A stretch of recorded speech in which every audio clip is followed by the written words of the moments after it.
की एक कंपनी है, तो सुजुकी का भी बहुत ज्यादा इन्वेस्टमेंट है। तो ऐसे एस्पेक्ट, कई एस्पेक्ट्स को कवर करता है वाइब्रेंट गुजरात। और जिस तरीके से निखिल हम बात कर रहे थे कि पिछले कुछ समय जो 2 बार वाइब्रेंट गुजरात ग्लोबल समिट नहीं हो पाया, हालांकि 2 साल में 1 बार होता है और कोरोना काल के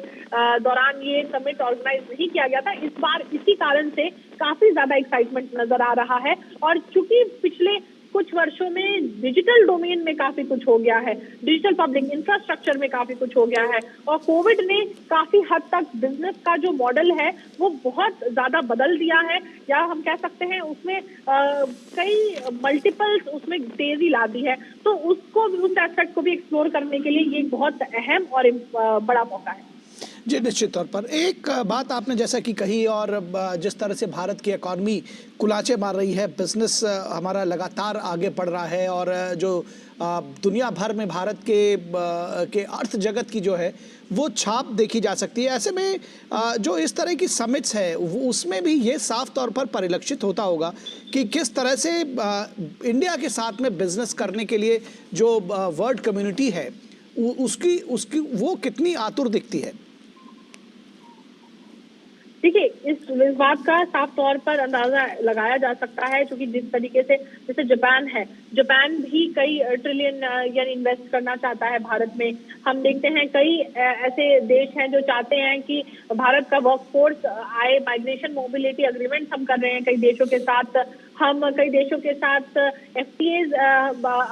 पाइपलाइन में है। उसके तो इससे बेशक पता चलता है कि इंडिया मीन्स बिजनेस,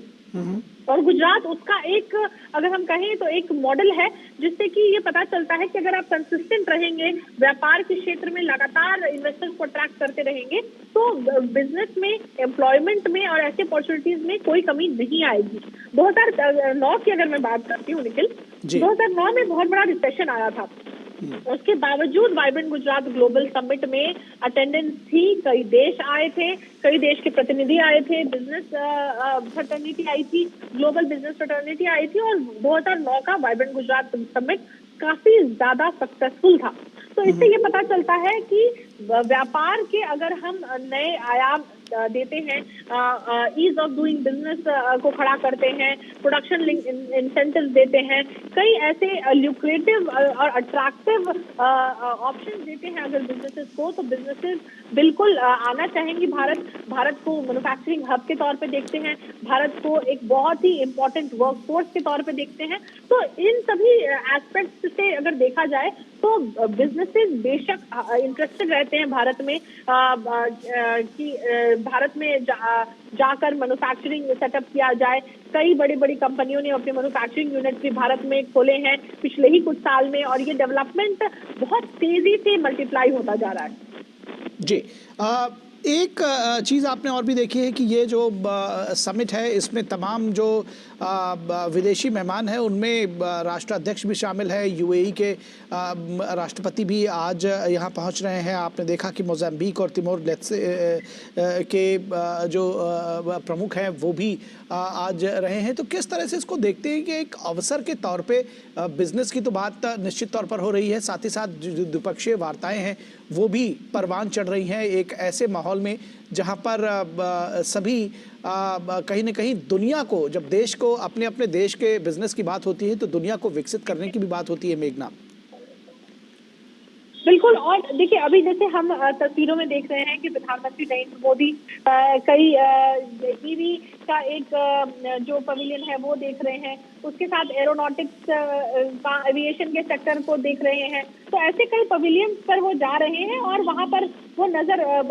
बनाए हुए हैं, कई ब्रांड्स के पवेलियंस पर जा रहे हैं, कई चीजों को देख रहे हैं। वहां पर ईवी के बसेस की बात हो रही है, ड्रोन की बात हो रही है, हम बात करते हैं कई चीजों के मैन्युफैक्चरिंग की, तो वो एक बहुत इंपॉर्टेंट एस्पेक्ट हो जाता है। खास करके अब हम देखते हैं कि हमारे जो स्टार्टअप्स हैं, कई यूनिकॉर्न्स भारत से निकल रहे हैं। भारत में एग्रीकल्चर के क्षेत्र में स्टार्टअप्स हैं,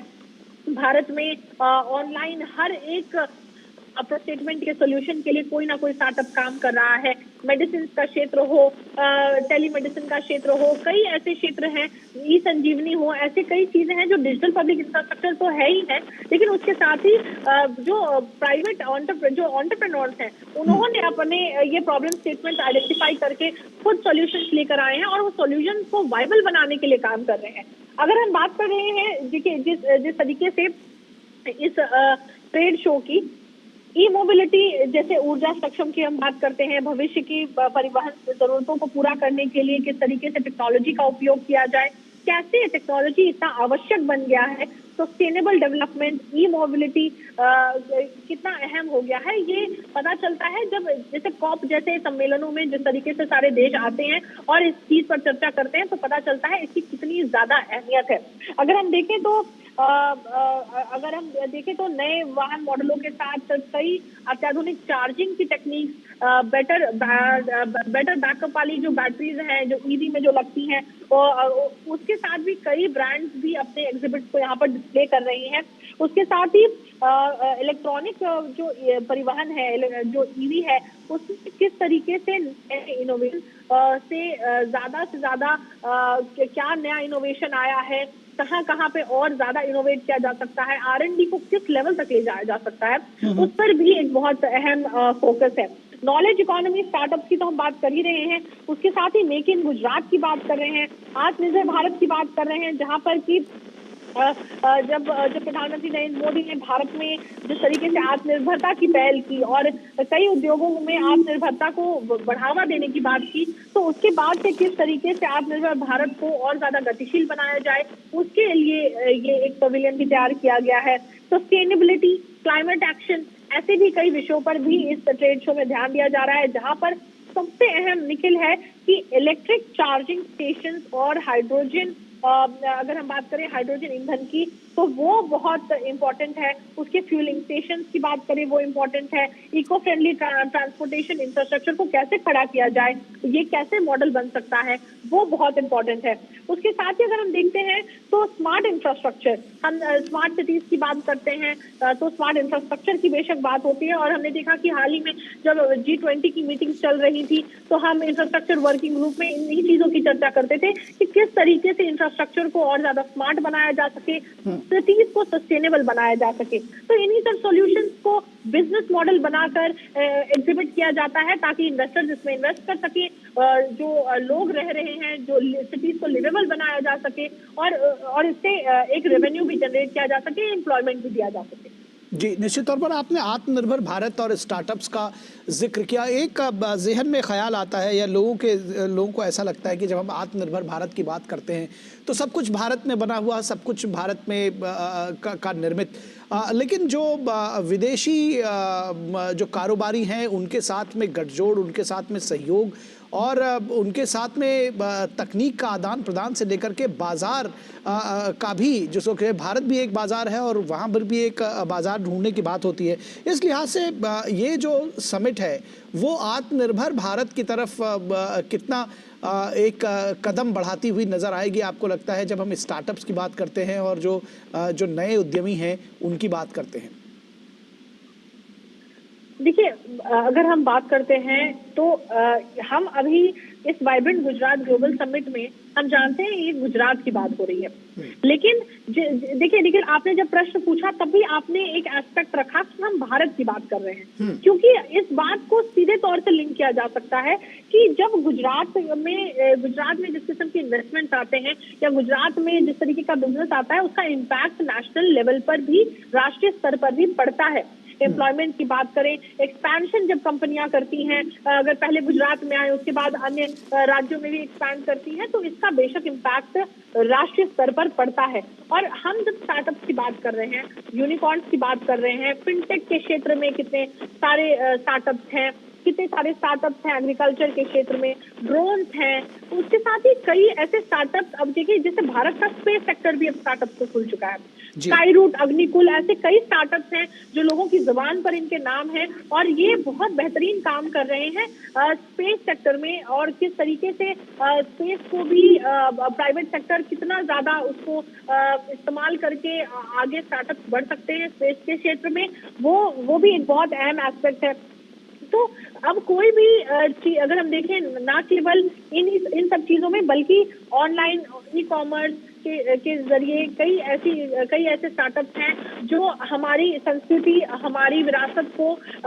देश और दुनिया तक डिस्प्ले कर रही हैं, उससे रेवेन्यू जनरेट कर रही हैं, गांवों तक उस रेवेन्यू को पहुंचा रही हैं। तो अगर हम देखें तो ना केवल एक ये स्टार्टअप का जो क्षेत्र है वो एक क्षेत्र तक सीमित है, बल्कि इसका इम्पैक्ट नेशनल लेवल तक और ग्लोबली भी होता है। जब गुजरात की बनी हुई चीज देश भर में जाती है और उसके बाद दुनिया भर में जाती है, या देश की किसी भी कोने में बनी हुई चीज एक कंपनी के जरिए या किसी एक वेंडर के जरिए विश्व भर में पहुंचती है, तो बेशक रेवेन्यू जनरेशन में बहुत ज्यादा मदद करती है और उसके साथ ही उस चीज की पॉपुलैरिटी में भी इजाफा करती है। तो ये जो इम्पैक्ट है, ये एक साइकिल है जिसमें इम्पैक्ट हर किसी को होता है, और जो भी इस साइकिल से जुड़े रहते हैं उन्हें इस प्रॉफिट साइकिल में एक बेनिफिट मिलता है। और इसी को कहते हैं कि वायबल बिजनेस क्रिएट करना, और जो कि गुजरात में जिसका कल्चर हमेशा से रहा है कि किस तरीके से बिजनेस में वायबिलिटी हो, क्या इसकी जरूरत है, कितनी जरूरत है, इसको कितना स्केल किया जा सकता है, उससे कितना मुनाफा कमाया जा सकता है। तो इन सभी एस्पेक्ट्स को भी ध्यान में लोग रखते हैं, और इन सभी एस्पेक्ट्स को एक तरीके से जो बिजनेस, जो इन्वेस्टर्स आते हैं, जो स्टेक होल्डर्स आते हैं ऐसे समिट्स में, वो ऐसे ऑप्शन एक्सप्लोर करते हैं, ऐसे स्टार्टअप्स को ढूंढते भी हैं कि पता चले कि कहाँ इन्वेस्ट किया जा सकता है। जी, ये जो तस्वीरें हम देख रहे हैं मेघना, वो बहुत चमक धमक के साथ में एक ट्रेड शो को परिलक्षित करती है, प्रदर्शित करती है। लेकिन इसके साथ मैं चाहूँगा कि हमारे दर्शकों को आप ये भी बताएं, समझाएं कि ये सिर्फ बड़े लोगों का, बड़े उद्यमियों का एक ट्रेड शो नहीं है, बल्कि इस बिजनेस से जो तमाम कॉन्ट्रैक्ट्स हैं, जो तमाम जो समिट है, ये इससे पंक्ति में खड़े आखिरी आदमी को, जो आम आदमी है, वो भी इससे प्रभावित होता है, और उसका भी कहीं ना कहीं इसमें उसकी भी एक हिस्सेदारी है। देखिए निखिल, जब हम देखते हैं यहाँ पर कि काफी ऐसे एस्पेक्ट्स हैं जहाँ पर जैसे इस ट्रेड शो में अगर मैं बात करूँ तो 13 डोम हैं और 1000-2000 एग्जिबिटर्स हैं, जिससे साफ तौर पर पता चलता है कि कितनी वैरायटी भी यहाँ पर है। जो अगर हम बात कर रहे हैं बिजनेसेस को डिस्प्ले करने की, बड़ी सी बड़ी कंपनियां हैं, आप देख सकते हैं रिलायंस, अदानी, टाटा, ऐसे कई कंपनियां यहाँ पर नजर आ रही हैं। उसके साथ ही विदेशी कंपनियां भी हैं, देश की भी कंपनियां हैं। उसके साथ ही अगर हम देखें तो एमएसएमई का कई मंत्रालयों ने भी अपने यहाँ पर एग्जिबिट लगाए हुए हैं। गुजरात का एक एक्सपीरियंस जोन है। तो कुल मिलाकर जिस तरीके से मैं आपको बता रही थी निखिल कि हर एक व्यक्ति के लिए, हर एक स्टेक होल्डर के लिए जिसको जिस क्षेत्र में दिलचस्पी है, सभी के लिए यहाँ पर कुछ ना कुछ बेशक मौजूद है। इन्वेस्टमेंट के लिहाज से देखें, अगर हम बात करते हैं कोलैबोरेशन के हिसाब से, बायर वेंडर के बीच बातचीत, मीटिंग, ये सब का सिलसिला इन्हीं सब ट्रेड शोज में शुरू होता है। और इसका उदाहरण हम पहले भी देख चुके हैं जब इस ऐसे ग्लोबल ट्रेड शो पिछले वाइब्रेंट गुजरात समिट में हुए हैं। जी, दरअसल मैं ये भी बताना चाह रहा था कि जिस तरह से ये सारे बिजनेसेस हैं, ये ओवरऑल जब कंट्री के इकॉनमी को इम्पैक्ट करते हैं, तो उसका असर देश के हर हिस्से पर, हर व्यक्ति पर, हर कोने पर पड़ता है, जिसको आपने भी बहुत अच्छे ढंग से समझाया। ये बात भी समझना चाहेंगे कि 2001 में तत्कालीन मुख्यमंत्री के तौर पर नरेंद्र मोदी ने इस ग्लोबल गुजरात समिट की शुरुआत की थी। 20 वर्ष पूरे हो चुके हैं। उस जर्नी को भी मैं चाहूँगा कि आप थोड़ा सा बताएं कि किस तरह से ये 2 दशक कई मायनों में देश के लिए मार्गदर्शक के तौर पर साबित हुए हैं। गुजरात ने एक तरह से लीड करते हुए कहीं ना कहीं ये बताया है कि किस तरह से आगे बढ़ा जा सकता है, इस तरह के एवेन्यूज़ को आगे कैसे एक्सप्लोर किया जा सकता है। देखिए निखिल, अगर हम थोड़ा सा फ्लैशबैक में जाएं तो पिछले वर्ष ही वाइब्रेंट गुजरात ग्लोबल समिट ने अपने 20 वर्ष पूरे किए हैं।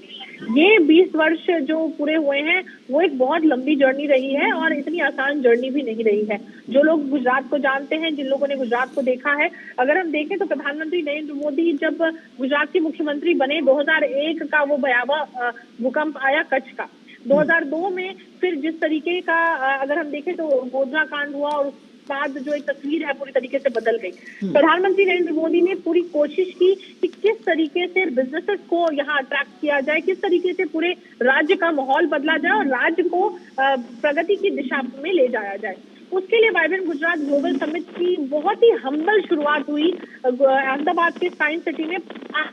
एक छोटी सी जगह लेकर एक टेम्पररी सा एक अगर हम देखें तो टेंट जैसा स्ट्रक्चर लगाकर, और वहां पर वाइब्रेंट गुजरात का समिट हुआ था, जहां पर कुछ देश आए थे, थोड़े डेलीगेट्स आए थे, कुछ इन्वेस्टर्स आए थे। और उसके बाद से लेकर लगातार जब देखा गया कि धीरे धीरे करके 2009 का जब सक्सेस देखा, लगातार इस पे डटे रहे, उसके बाद ये सक्सेस आज देखने मिल रही है कि हजारों की संख्या में डेलीगेट्स आते हैं। कई मतलब अगर हम कहें दर्जनों देश इसमें हिस्सा लेते हैं, दर्जनों देश पार्टनर कंट्रीज बनते हैं, तो उससे इसकी सक्सेस का अंदाजा लगाया जा सकता है। और अगर मैं इसकी एक झलक दिखाऊं, अगर यहाँ पर दर्शकों को बताऊं कि कल की ही अगर हम बात करें तो कल इसका इनॉग्रेशन होने वाला है। वाइब्रेंट गुजरात ग्लोबल समिट का इनॉग्रेशन होगा, और इनॉग्रेशन के साथ साथ ही कई सेमिनार्स होने वाले हैं, कई कंट्री सेमिनार्स होंगे। बात होगी, अगर हम देखें तो कल एक कंट्री सेमिनार होने वाला है जापान का, उसमें बातचीत होने वाली है कि अगला फेज जापान कहाँ मेक इन इंडिया में कंट्रीब्यूट कर सकता है, कहाँ पर जापानीज जो कंपनीज हैं वो अपनी भारत में प्रेजेंस को बढ़ा सकती हैं, अपने को बढ़ा सकते अलग अलग क्षेत्रों में, डिजिटल हो, ग्रीन एनर्जी हो, सेमीकंडक्टर्स हो, ऐसे इमर्जिंग सेक्टर्स में। तो इस पर एक कंट्री सेमिनार होगा। उसके अलावा अगर हम देखें तो एयरक्राफ्ट, एंसिलरी मैन्युफैक्चरिंग, एमआरओ की अपॉर्चुनिटीज में भी किस तरीके से इस अपॉर्चुनिटीज को एक्सप्लोर किया जा सके, एयरक्राफ्ट एंसिलरी मैन्युफैक्चरिंग के ऊपर, उसमें भी बातचीत होगी। इसमें कैसे एरोस्पेस इकोसिस्टम में किस तरीके से इन्वेस्टमेंट्स को अट्रैक्ट किया जाए, उसके ऊपर बातचीत होगी। उसके अलावा देखें तो ऑस्ट्रेलिया का भी एक इवेंट है जो कंट्री सेमिनार है, जहां पे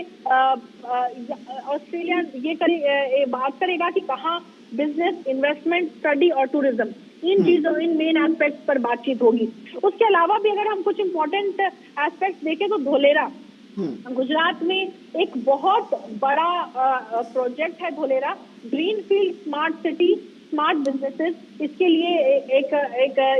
सेमिनार ऑर्गेनाइज होगा, जिसमें कि किस तरीके से एग्जिस्टिंग मेट्रो और मेगा सिटीज को चैलेंजेस फेस करने पड़ रहे हैं, और उसके ऊपर बातचीत होगी कैसे ग्रीनफील्ड स्मार्ट सिटीज अहम होगी, और धोलेरा जो स्मार्ट सिटी बन रहा है वो किस तरीके का होगा, उस पर बातचीत होगी। तो कई ऐसे एस्पेक्ट्स हैं जिन पर चर्चाएं होनी है। कई यूएस इंडिया बिजनेस काउंसिल का भी एक इवेंट है, उसके साथ ही सिंगापुर कंट्री है,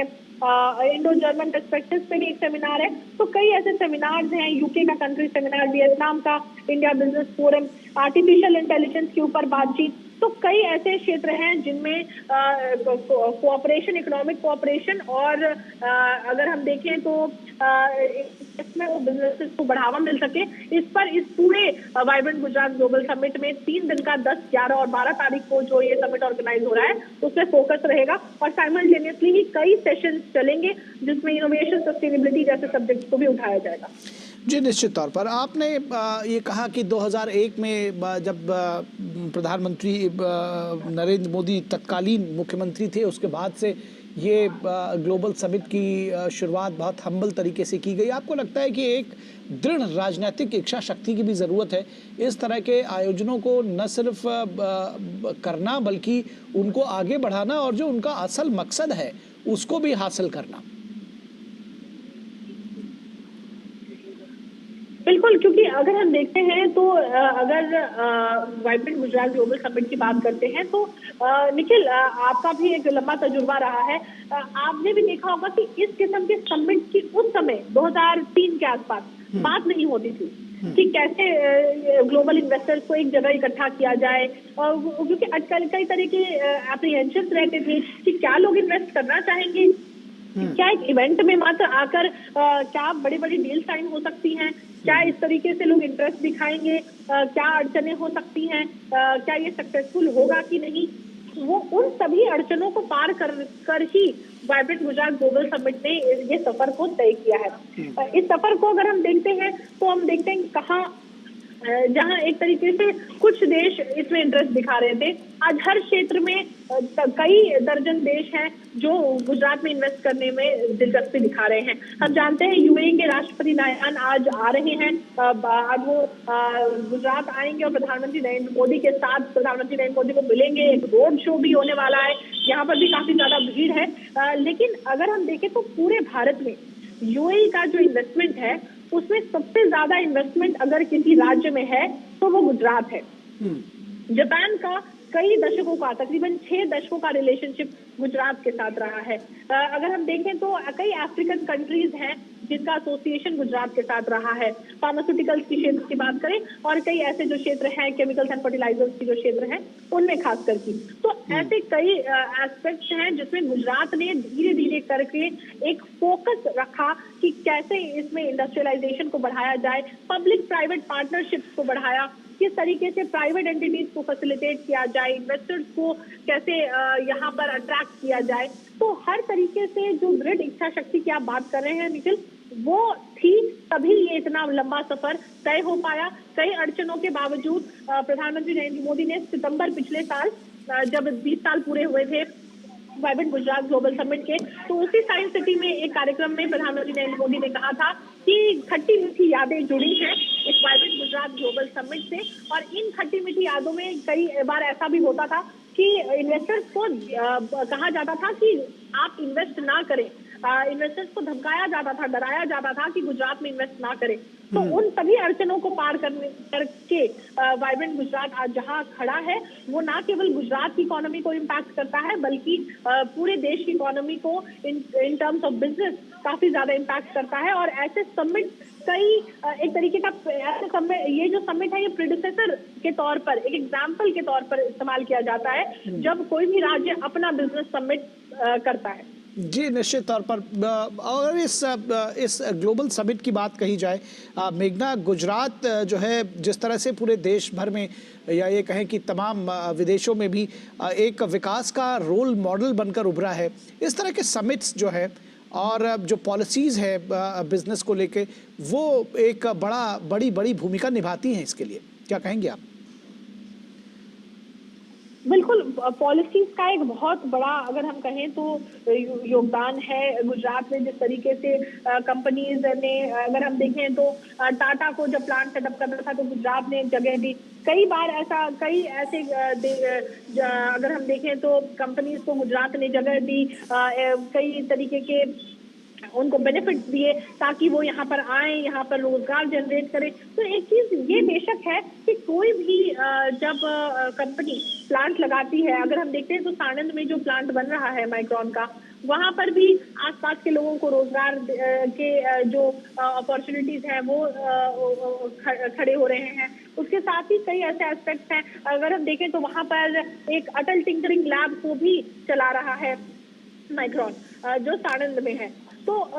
ये ऐसे कई ऐसे ऑप्शंस हैं जो ना केवल एक डेवलपमेंट कंपनी के लिए, ना केवल एम्प्लॉयमेंट के लिए, बल्कि जब कंपनियां अपनी कॉर्पोरेट सोशल रिस्पॉन्सिबिलिटी का एक हिस्सा बनाती हैं तो उस पूरे क्षेत्र का भी जो एक तरीके से कहते हैं डेवलपमेंट होता है और बेनिफिट होता है। जी, जब हम दुनिया की 5वीं बड़ी अर्थव्यवस्था बन चुके हैं, अमृत काल का हमारा सफ़र जारी है, विकसित भारत बनाने का संकल्प हमने लिया है और जो तीसरी सबसे बड़ी अर्थव्यवस्था बनने की ओर अग्रसर हैं हम। ऐसे में जो इस तरह की समिट्स हैं वो कितनी महत्वपूर्ण है और देश के जो दूसरे राज्य हैं उनके लिए कितना बड़ा एक एग्जाम्पल सेट करती हैं कि गुजरात से सीख लेनी चाहिए, गुजरात को देखकर आगे बढ़ना चाहिए। बिल्कुल, और इसका देखिए ये चूंकि जिस तरीके से मैंने बताया कि जो एक प्रेडिसेसर के तौर पर वाइब्रेंट गुजरात ग्लोबल समिट ने अपना मार्क छोड़ा है, एक ब्रांड बन के उभरा है, तो जब भी कोई राज्य बिजनेस समिट करता है या ऐसे इन्वेस्टर्स मीट करता है, ऐसे ग्लोबल समिट करता है इन्वेस्टर्स को बुलाने के लिए, उनको इन्वेस्टमेंट के लिए अट्रैक्ट करने के लिए, भले वो नेशनल हो या ग्लोबल हो, वो वाइब्रेंट गुजरात का एक मॉडल बेशक अपनाने की कोशिश करते हैं। अब देखिए यहाँ पर कई चीजों को बहुत एक ऐसे एस्पेक्ट से देखा गया लॉन्ग टर्म सोच के हिसाब से। पहले जब 2003 का वाइब्रेंट गुजरात ग्लोबल समिट हुआ था, उस समय एक टेम्पररी स्ट्रक्चर था, टेम्पररी सा एक स्ट्रक्चर बनाकर वहां पर सबमिट किया गया था। कोशिश की गई थी कि अच्छा हो, जितना सुविधाएं थी उस हिसाब से सब कुछ करने की कोशिश की गई। आज वो समिट एक परमानेंट स्ट्रक्चर में होता है। इतना बड़ा महात्मा मंदिर का कन्वेंशन हॉल बनाया गया है, वो एक परमानेंट स्ट्रक्चर में हर 2 साल में होता है। कोरोना काल को अगर निकाल दें तो हर 2 साल में इसे आयोजित किया गया है। और अक्सर ये जनवरी के समय होता है, जहां पर काइट फेस्टिवल भी गुजरात में हो रहा होता है। तो लोग ना केवल बिजनेस के लिहाज से आए, बल्कि यहाँ की जो कल्चर है, यहाँ का जो कल्चर है उसमें भी घूमे, जाने, एक्सप्लोर करें क्या है गुजरात में। तो उसके बारे में, उससे भी काफी ज्यादा एक इम्पैक्ट पड़ता है यहाँ की इकोनॉमी पे, टूरिज्म प्रमोट होता है। और उसके साथ ही ये जो समय है, ये कच्छ में रणोत्सव का समय है। तो किस तरीके से अगर जो डेलीगेट्स आते हैं उनको कई बार वो ट्रिप्स ऑर्गेनाइज किए जाते हैं कि वो रण जाएं, रण देखें, जो रणोत्सव है उसका आनंद उठाएं। तो कई ऐसे एस्पेक्ट्स हैं जो इंटरलिंक्ड होते हैं, जिनको प्रमोट करने के लिए लगातार कोशिशें की जाती हैं। तो जिस तरीके से आप कह रहे हैं निखिल, बेशक ये एक ऐसा इकोसिस्टम है जिसको कई साल लगे हैं बनने में, और ये बेशक एक दृढ़ इच्छा शक्ति के साथ हुआ है। और सभी जो स्टेक होल्डर्स हैं, जैसे इंडेक्स बी की अगर बात करें जो आयोजित करता है, गुजरात सरकार के कई विंग्स हैं जो इसमें लगते हैं, और उसके साथ ही कई कंट्रीज को रीच आउट करना पड़ता है, कई लोगों को इनवाइट एक्सटेंड करना पड़ता है, कई कंपनीज को इनवाइट करना पड़ता है, कई जो एग्जिबिटर्स हैं वो अप्लाई करते हैं। उनमें से जो एग्जिबिटर्स, हमें कल ही जो जनरल मैनेजर है इंडेक्स बी के, वो बता रहे थे कि अब उनके पास एक स्टॉल लगाने की भी जगह नहीं बची है इस ग्लोबल ट्रेड शो में, जिससे पता चलता है कि कितना बड़ा सक्सेस है और कितना ज्यादा इंटरेस्ट जनरेट करता है और कितनी ज्यादा डिमांड है इस ट्रेड शो की। क्योंकि लोग देखने आना चाहते हैं, लोग जानने आना चाहते हैं, लोग सीखने भी आना चाहते हैं। तो इसलिए भी कई मायनों में जो अलग अलग एस्पेक्ट्स हैं जो इस वाइब्रेंट गुजरात ग्लोबल समिट के आसपास लिंक्ड हैं, वो काफी ज्यादा महत्वपूर्ण है। जी, इस बार समिट